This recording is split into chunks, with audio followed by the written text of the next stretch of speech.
बिस्मिल्लाहिर्रहमानिर्रहीम। अस्सलाम वालेकुम दोस्तों, ये विंडो ऐसी है, इसमें फ़ॉल्ट है कि इसका एयर फ्लो कम है, कूलिंग कम है और आइस आ रही है। तो अगर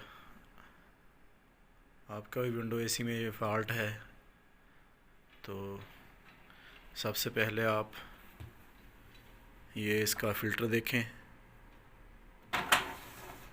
निकाल के दिखाता हूँ आपको, देखें कितना डस्टी है, बहुत ज़्यादा मिट्टी है इसमें। देखें बिल्कुल ब्लॉक हुआ हुआ है। तो आपने इसको क्लीन करना है, क्लीन करके फिट कर देना है दोबारा, और आपका एसी बिल्कुल 100% कूलिंग करने लग जाएगा। तो इसको फ़िल्टर को तकरीबन 1 महीने के बाद लाजमी क्लीन करना चाहिए।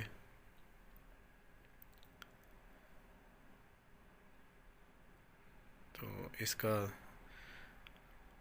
यही मसला होता है बस। देखें बिल्कुल मिट्टी बहुत ज़्यादा है इसमें। देखें,